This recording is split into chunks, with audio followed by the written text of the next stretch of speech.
Bienvenue sur Africa 24 dans cette nouvelle édition du Non-Stop Info au sommaire de l'actualité. Le nouveau gouvernement du Sénégal est légèrement resserré et plus féminin. La nouvelle équipe est composée de 32 ministres contre 39 auparavant et est constituée de 25% de femmes. En Libye, le maréchal Khalifa Haftar poursuit son offensive sur Tripoli. Les combats continuent entre l'armée nationale libyenne et les forces loyales au gouvernement d'union nationale. Un dernier bilan fait état d'au moins 35 pertes en vies humaines et une quarantaine de blessés.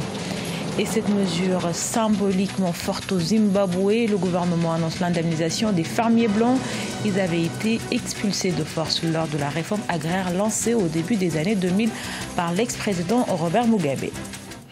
Remanié à près de 50%, le nouveau gouvernement sénégalais du second mandat du président Macky Sall est plus restreint. La nouvelle équipe dirigée par Mahammed Boun Abdallah Dionne est composée de 32 membres contre 39 auparavant, de 20% dans le précédent exécutif. La représentativité des femmes est désormais passée à 25%. Mais comment les Sénégalais ont-ils accueilli cette nouvelle équipe? Élément de réponse avec Cheikh Omar Bandaogo. Au Sénégal, la composition du nouveau gouvernement continue de défrayer la chronique. Outre le projet du chef de l'État Macky Sall de supprimer le poste de Premier ministre, plusieurs acteurs s'interrogent sur la question du recentrage de la nouvelle équipe gouvernementale. Désormais, 32 ministres contre 39 précédemment. Il est parti du fait qu'il y a trop de lourdeur dans l'exécution du budget et des lenteurs administratives qui sont incompatibles avec la nécessité d'accélérer les processus de réforme induites par le référendum et ensuite souhaitées par le chef de l'État. L'une des principales attentes du nouveau gouvernement sénégalais portait sur le quota des femmes. À ce niveau, on note une représentation féminine qui passe de 20 à 25%. Ce nouveau gouvernement se veut représentatif des différentes régions du Sénégal, avec au moins un ministre par région. Le chef de l'État en a décidé ainsi pour avoir en permanence les pulsions du peuple sénégalais, la voix de toutes les régions, dans le cadre de sa grande démarche de réforme à travers l'acte 3 de la décentralisation notamment. Si le nouveau gouvernement présente un aspect resserré, il faut par ailleurs noter certains départs importants, de nouvelles entrées et la création de nouveaux ministères. Certains ténors du précédent gouvernement, eux, sont restés, d'autres ayant changé de portefeuille. Le cas d'Amadou Ba, passé des finances aux affaires étrangères. L'ancien ministre de la Justice, Sidiki Kaba, hérite, lui, des forces armées. Malgré les mises en garde de la communauté internationale en Libye, le maréchal Khalifa Haftar poursuit son offensive vers Tripoli. Le rapport de force lui est défavorable, mais son offensive surprise pourrait saper le processus de paix porté par les Nations Unies. Les précisions de Corinne Comdam. Lors d'une rencontre le 27 février 2019, le chef du gouvernement d'union nationale libyen Fayez al-Sarraj et le général Khalifa Haftar, chef de l'armée nationale libyenne, avaient convenu de la nécessité d'unifier les institutions de l'État afin de mettre un terme aux effusions de sang et de tenir des élections présidentielles et législatives nationales d'ici la fin de l'année 2019. De bons sentiments qui se sont manifestement envolés puisque l'opération de la LNA pour la conquête de Tripoli est entrée dans sa 5e journée ce lundi 8 avril, alors que les forces de Khalifa Haftar ont attaqué l'aéroport de Mitiga dans la capitale. Il voudrait s'imposer par la force parce qu'il n'a jamais accepté la solution politique. Il a rejeté le processus de Skhirat de 2015. Il a rejeté toutes les tentatives, notamment des pays voisins comme l'Algérie, la Tunisie et l'Égypte et le Soudan, de trouver une solution politique et un dialogue à travers un dialogue inclusif et l'ensemble possible pour saboter la réunion de Damas qui était prévue les prochains jours à l'initiative sous l'égide de l'ONU. Selon le président de la Chambre des représentants, Aguila Saleh, la marche de la LNA à Tripoli serait conforme à la déclaration constitutionnelle et à la décision du Parlement de débarrasser la capitale des milices rebelles.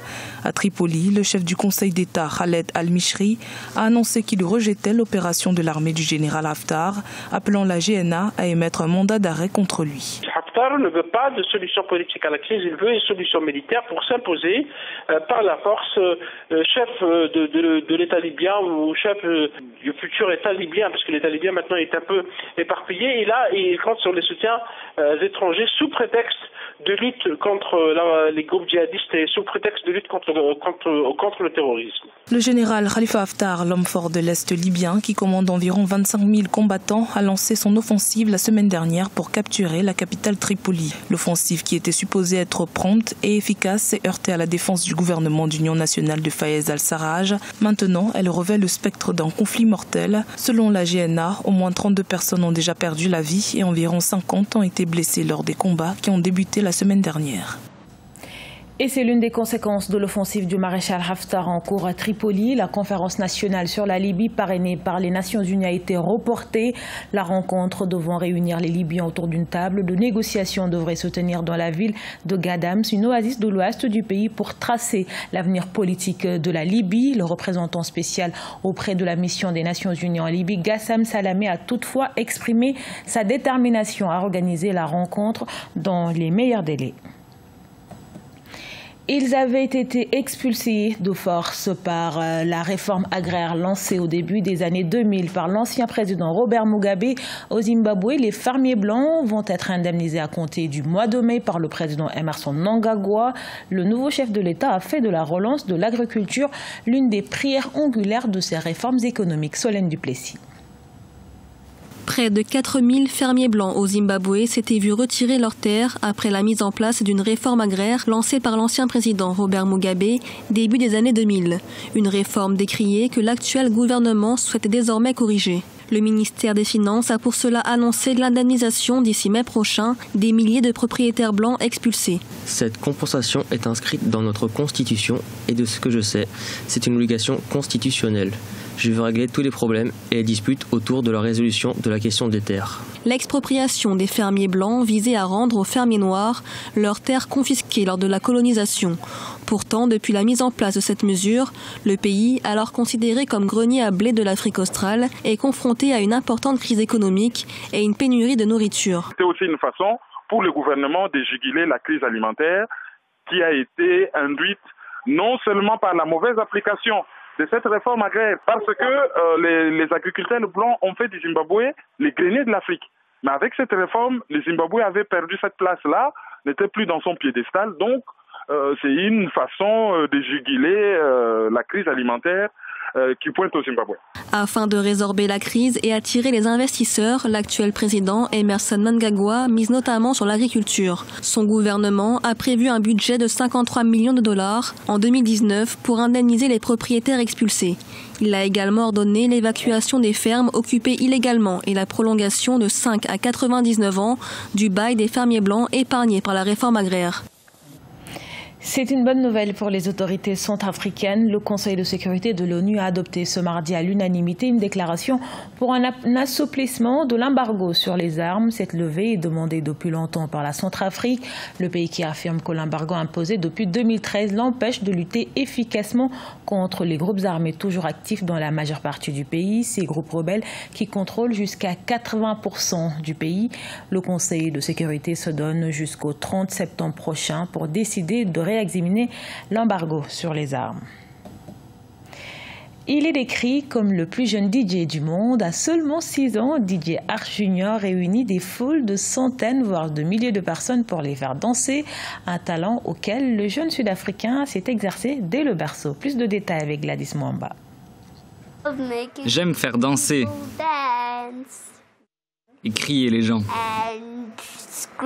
À 6 ans, Oratilwe Longwane a un incroyable talent, celui de faire danser ses aînés. Sur scène, il se fait appeler DJ Arch Junior. Ce jeune prodige de la scène sud-africaine a déjà conquis les foules et manie avec minutie l'art de mixer ses platines. Il est le meilleur de tous les temps. Il mélange les techniques d'une manière impeccable, plus qu'un DJ expérimenté qui est dans l'industrie depuis des lustres. Devenu officiellement disque jockey à 1 an, DJ Arch Junior a fait ses premiers pas dans la musique à l'âge de 8 mois, un apprentissage rendu possible grâce aux gadgets high-tech offerts par son père. À mesure qu'il grandissait, j'avais toujours une paire de platines à la maison et il aimait venir me rejoindre et faire tout ce que je faisais et il copiait. Ces vidéos que j'ai prises chez moi sont devenues virales et les gens sont maintenant fous en disant « il a un pur talent, il faut faire quelque chose ». DJ Arch Junior est aujourd'hui le plus jeune DJ professionnel au monde et croule sous les demandes de partenariat et les contrats de sponsoring. C'est sa victoire à l'émission South Africa's Got a Talent en 2015 qui l'a propulsé vers la gloire. Il était alors âgé de 3 ans. Tout porte à croire que DJ Arch Junior a de beaux jours devant lui. Ce journal a été réalisé par l'ensemble de la rédaction. Merci pour votre fidélité. Retrouvez dans un instant une nouvelle édition de l'actualité sur Africa 24.